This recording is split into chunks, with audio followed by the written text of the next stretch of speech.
Hello friends, I am Nisha from Nisa's kitchen. Welcome to our channel. ഇന്ന് നമുക്ക് നല്ല കുറുകിയ ചാറോട് കൂടിയ ഒരു അടിപൊളി മീൻകറിയുടെ റെസിപ്പി നോക്കാം. കപ്പയ്ക്കും ചോറിനും ഒക്കെ പറ്റിയ വളരെ ടേസ്റ്റുള്ളൊരു മീൻകറിയാണിത്. ഈ റെസിപ്പി ട്രൈ ചെയ്ത് നോക്കിയിട്ട് ഇഷ്ടപ്പെട്ടാൽ മറക്കാതെ ചാനൽ സബ്സ്ക്രൈബ് ചെയ്യുക. ആവശ്യമായ ഇൻഗ്രീഡിയൻസ് എന്തൊക്കെയാണെന്ന് നോക്കാം. ഞാനിവിടെ ചൂര 1 കിലോ എടുത്തിട്ടുണ്ട്.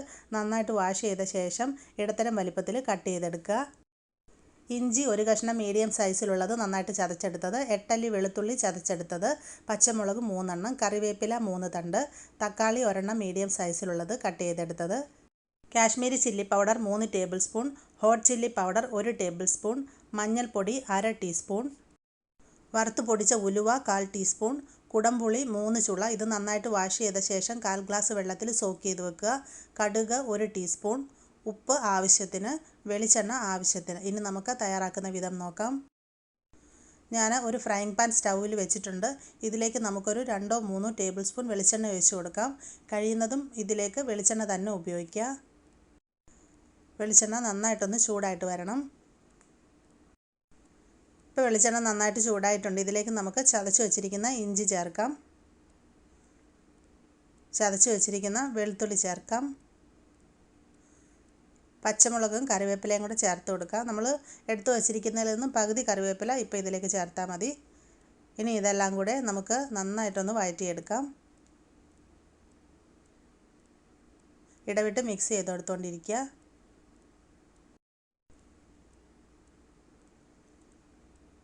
ഇപ്പോൾ ഇതെല്ലാം നന്നായിട്ട് വഴന്ന് വന്നിട്ടുണ്ട്. ഇനി നമുക്കിത് ലോ ഹീറ്റിലേക്ക് മാറ്റാം. അതിന് ശേഷം വേണം പൊടികൾ ചേർക്കാനായിട്ട്. 1/2 ടീസ്പൂൺ മഞ്ഞൾപ്പൊടി ചേർക്കാം. 1 ടീസ്പൂൺ ഹോട്ട് ചില്ലി പൗഡർ ചേർക്കാം. ഇനി ഒരു 3 table spoon Kashmiri chilli powder കൂടെ ചേർത്ത് കൊടുക്കാം. കാശ്മീരി ചില്ലി പൗഡറിന് എരിവ് കുറവാണ്. നമ്മുടെ കറിക്ക് നല്ലൊരു കളർ കിട്ടാനാണ് ഇത് കൂടുതൽ ആഡ് ചെയ്യുന്നത്. അതേസമയം നമ്മൾ ഹോട്ട് ചില്ലി പൗഡർ മാത്രമാണ് ചേർക്കുന്നതെങ്കിൽ ഒരു 2.5 ടേബിൾ സ്പൂൺ ചേർത്താൽ മതിയാകും. അല്ലെന്നുണ്ടെങ്കിൽ കറിക്ക് എരിവ് കൂടിപ്പോവും. ഇനി നമുക്ക് ഈ പൊടികളെല്ലാം കൂടെ ഒരു ലോ ഹീറ്റിലിട്ടിട്ട് 3-4 മിനിറ്റ് നന്നായിട്ട് വഴറ്റി കൊടുക്കാം.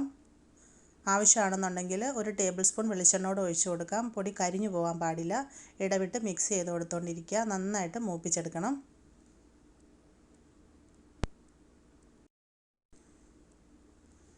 ഇപ്പോൾ ഒരു 3-4 മിനിറ്റ് നമ്മൾ ഇതിനെ വഴറ്റി പൊടികളെല്ലാം നന്നായിട്ട് മൂത്ത് വന്നിട്ടുണ്ട്. ഇനി അടുത്തായിട്ട് ഇതിലേക്ക് കട്ട് ചെയ്ത് വെച്ചിരിക്കുന്ന തക്കാളി ചേർക്കാം. തക്കാളി 1 മീഡിയം സൈസിലുള്ളതാണ് എടുത്തിട്ടുള്ളത്. നന്നായിട്ട് മിക്സാക്കി കൊടുക്കാം.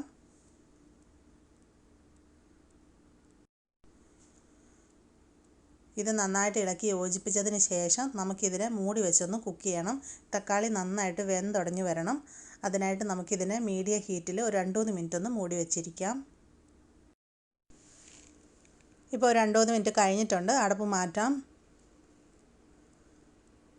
തക്കാളി ഇപ്പോൾ നന്നായിട്ട് വെന്തുടഞ്ഞ് വന്നിട്ടുണ്ട്. മിക്സ് ചെയ്ത് കൊടുക്കാം. ഇനി അടുത്തായിട്ട് ഇതിലേക്ക് ചേർക്കേണ്ടത് പുളിവെള്ളമാണ്. നമ്മൾ കുടംപുളി സോക്ക് ചെയ്ത് വെച്ചിരിക്കുന്ന ആ വെള്ളം ഇതിലേക്ക് ഒഴിച്ചു കൊടുക്കാം. സെപ്പറേറ്റ് വെള്ളം ചേർക്കേണ്ട ആവശ്യമില്ല. ആ കുടംപുളി വെള്ളം ഒഴിച്ച് വേണം ഇത് അരച്ചെടുക്കാനായിട്ട്. അപ്പം നമുക്കിതിലോട്ട് ആ വെള്ളം ഒഴിച്ചു കൊടുക്കാം. കുടംപുളി ചേർക്കേണ്ട ആവശ്യമില്ല. ജസ്റ്റ് അതിൻ്റെ വെള്ളം ഒഴിച്ചു കൊടുക്കാം. ഇനി നമുക്കിതിനെ അടുപ്പിൽ നിന്ന് വാങ്ങി മാറ്റി വെക്കണം. ഇതിൻ്റെ ചൂട് നന്നായിട്ടൊന്ന് ആറിയതിന് ശേഷം മിക്സിയിലോ അല്ലെങ്കിൽ അരകല്ലിലോ വെച്ചിട്ട് നല്ല പേസ്റ്റ് പോലെ ഇത് അരച്ചെടുക്കാം. ഞാൻ വീണ്ടും ഫ്രൈങ് പാൻ സ്റ്റൗവിൽ വെച്ചിട്ടുണ്ട്. ഇതിലേക്ക് ഒരു 2 ടേബിൾ സ്പൂൺ വെളിച്ചെണ്ണ ഒഴിച്ച് ചൂടാക്കാം. വെളിച്ചെണ്ണ ചൂടായതിന് ശേഷം ഇതിലോട്ട് കുറച്ച് കറിവേപ്പില ഇട്ട് കൊടുക്കാം. ഈ കറിവേപ്പില നമുക്ക് നന്നായിട്ടൊന്ന് മൊരിയിച്ചെടുക്കാം.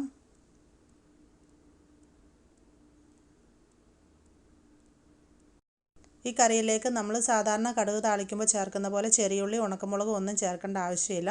നമ്മൾ ഇതിലോട്ട് കടുക് പൊട്ടിച്ചതും അതുപോലെ തന്നെ കറിവേപ്പിലയും മാത്രമേ ചേർക്കുന്നുള്ളൂ. കറിവേപ്പില മൂത്തതിന് ശേഷം ഇതുപോലെ ഒന്ന് ഒതുക്കി വെച്ച് കൊടുത്തിട്ട് ചൂടായ വെളിച്ചെണ്ണയിലേക്ക് 1 ടീസ്പൂൺ കടുക് ഇട്ട് കൊടുക്കാം.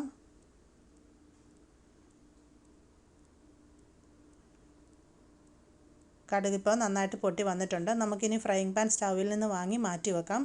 ഇത് നമുക്ക് അവസാനം കറിയിലേക്ക് ചേർത്ത് കൊടുക്കാനുള്ളതാണ്. നമ്മൾ പുളിവെള്ളം ചേർത്ത് അരച്ചെടുത്ത അരപ്പ് ഞാനൊരു മൺചട്ടിയിലാക്കി സ്റ്റൗവിൽ വെച്ചിട്ടുണ്ട്. ഇതുപോലെ ഒട്ടും വെള്ളം ചേർക്കാതെ പുളിവെള്ളം മാത്രം ചേർത്ത് അരപ്പ് നല്ല വെണ്ണ പോലെ അരച്ചെടുക്കണം. ഇനി നമുക്ക് ഈ അരപ്പിനെ നന്നായിട്ടൊന്ന് തിളപ്പിച്ചെടുക്കാം.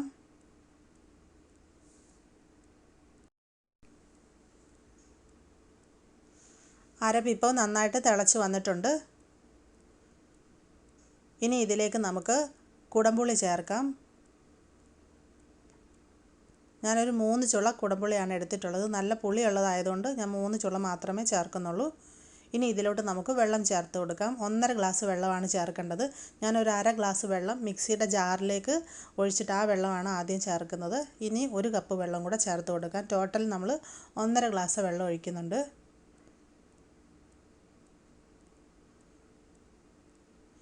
ഇനി നമുക്കിതിനെ നന്നായിട്ട് മിക്സാക്കി കൊടുക്കാം.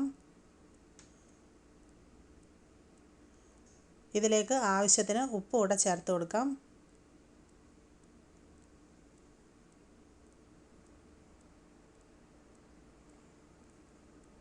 മിക്സ് ചെയ്യാം. ഇനി നമുക്ക് ഈ അരപ്പ് നന്നായിട്ടൊന്ന് തിളച്ച് വരുന്നത് വരെ വെയിറ്റ് ചെയ്യണം. നന്നായിട്ട് തിളച്ച് വന്നതിന് ശേഷം വേണം മീൻ കഷ്ണങ്ങൾ ആഡ് ചെയ്യാനായിട്ട്. അരപ്പിപ്പോൾ തിളയ്ക്കാൻ തുടങ്ങിയിട്ടുണ്ട്. ഇനി ഇതിലേക്ക് നമുക്ക് ക്ലീൻ ചെയ്ത് കട്ട് ചെയ്ത് വെച്ചിരിക്കുന്ന ഫിഷ് ആഡ് ചെയ്ത് കൊടുക്കാം.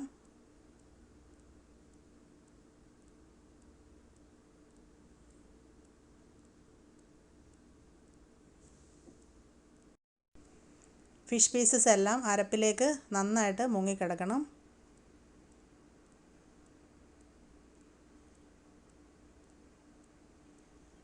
ഇനി നമുക്കിതിനെ മൂടി വെച്ച് വേവിച്ചെടുക്കാം.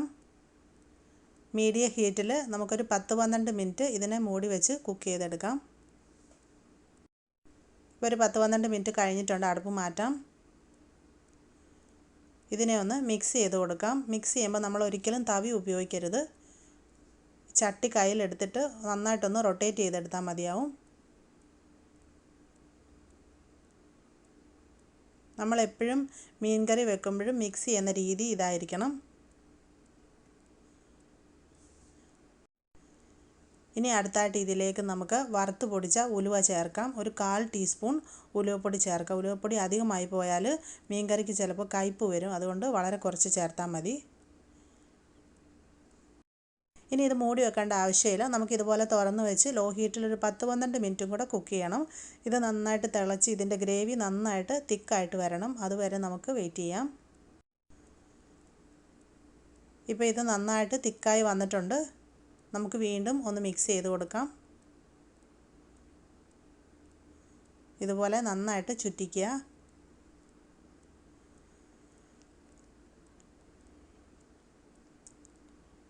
ഈ സമയത്ത് ഇതിൻ്റെ ഉപ്പും പുളിയൊക്കെ ഒന്ന് നോക്കാം.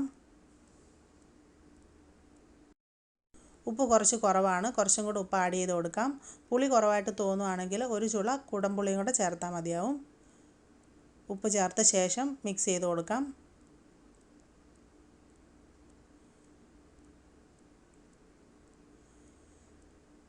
ഇനി അവസാനമായിട്ട് ഇതിലേക്ക് നമ്മൾ തയ്യാറാക്കി വെച്ചിരിക്കുന്ന കടുക് താളിച്ചതും കറിവേപ്പിലയും കൂടെ ആഡ് ചെയ്ത് കൊടുക്കാം.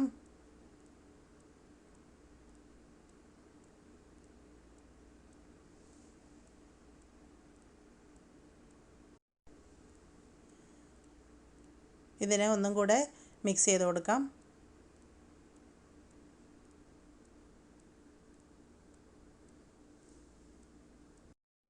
നമ്മുടെ മീൻകറി ഇപ്പോൾ റെഡി ആയി കഴിഞ്ഞു. നമുക്കിനി സ്റ്റൗ ഓഫ് ചെയ്യാം. അതിനുശേഷം നന്നായിട്ട് തണുത്ത് വരുന്നത് വരെ ഇതിനെ അടുപ്പിൽ തന്നെ മൂടി വെച്ചിരിക്കാം. ഈ കറിവേപ്പിലയുടെയും വെളിച്ചെണ്ണയുടെയൊക്കെ ഒരു നല്ല ഫ്ലേവർ കറിയിലോട്ട് കിട്ടാനായിട്ടാണ്. പിന്നെ നമ്മൾ കറി വെച്ചതിന് ശേഷം ഉടനെ സെർവ് ചെയ്യുന്നതിലും നല്ലത് അറ്റ്ലീസ്റ്റ് 8 മണിക്കൂറെങ്കിലും വെച്ചതിന് ശേഷം ഇതിലേക്ക് നന്നായിട്ട് ഉപ്പും പുളിയൊക്കെ പിടിച്ചതിന് ശേഷം സെർവ് ചെയ്യുന്നതാണ്. ഞാനിപ്പോൾ ഇതിനെ മൂടി വെച്ചിട്ടുണ്ട്. നന്നായിട്ട് തണുത്ത ശേഷം അടുപ്പിൽ നിന്ന് വാങ്ങി മാറ്റി വെക്കാം. അപ്പോൾ നമ്മുടെ അടിപൊളി മീൻകറി ഇവിടെ റെഡി ആയിട്ടുണ്ട്. കപ്പയ്ക്കും ചോറിനും ഒക്കെ ഒപ്പം പറ്റിയ വളരെ ടേസ്റ്റുള്ളൊരു മീൻകറിയാണ്. ഇതെല്ലാവരും മറക്കാതെ ട്രൈ ചെയ്ത് നോക്കുക. തീർച്ചയായിട്ടും നിങ്ങൾക്ക് ഇഷ്ടമാകും. ഇഷ്ടപ്പെട്ടാൽ വീഡിയോയുടെ ലിങ്ക് നിങ്ങളുടെ ഫ്രണ്ട്സിനും കൂടെ ഷെയർ ചെയ്ത് കൊടുക്കുക. അതുപോലെ നമ്മുടെ ചാനലിനെ പറ്റിയുള്ള എല്ലാ അഭിപ്രായങ്ങളും നിർദ്ദേശങ്ങളും കമൻറ്റ് ബോക്സിൽ എഴുതി അറിയിക്കാൻ മറക്കരുത്. ആദ്യമായിട്ട് ചാനൽ കാണുന്ന എല്ലാവരും സബ്സ്ക്രൈബ് ചെയ്യണം, സപ്പോർട്ട് ചെയ്യണം. താങ്ക്